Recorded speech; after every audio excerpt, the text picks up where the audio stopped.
event. And I would like to get back to you, Rudy, to let's say reflect on what you've heard, and if anything of this described in these presentations can be useful in the Belgian context, where you had, let's say, challenging overcrowding or undercapacity for a while now.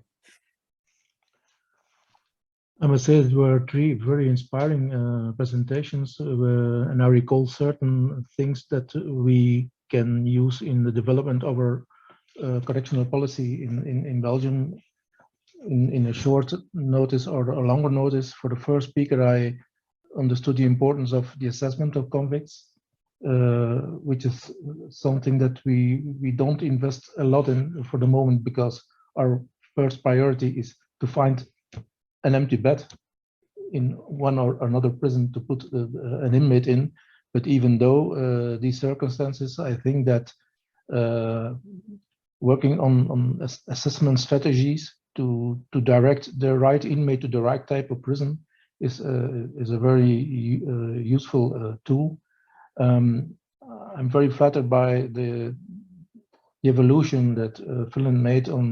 towards facilities with lower security, because in application to the Pareto principle that 20% of our inmates provoke 80% of our security issues, I'm sure that 80% of our inmates could be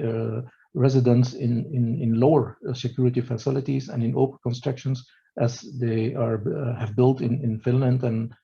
that's lessons learned for us. But as I said in my presentation, we are started with on a much lower scale with detention houses who have the same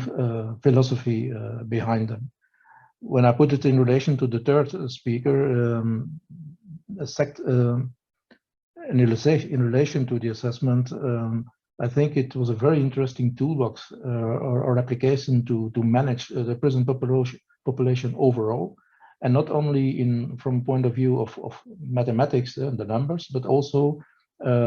taking in account quality aspects, profile aspects of certain inmates. I think this kind of applications can be very useful in an evolution where we make the exercise of searching the match between the profile of a prisoner and a profile of the inmate, and to come, as what I said, to put the right inmate in the right type of prisons. I was surprised in a positive way from the presentation from the second speaker, but intuitively I'm not a very big fan of this kind of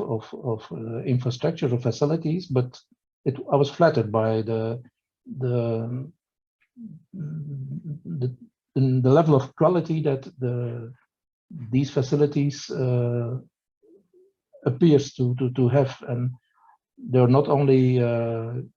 containers to contain inmates, but they're a very human environment.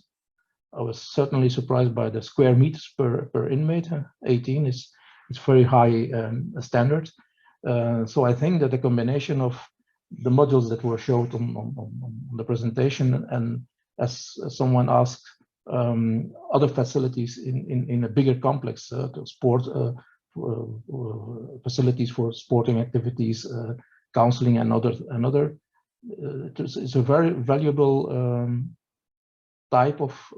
prison construction method, I think. So it was an eye opener.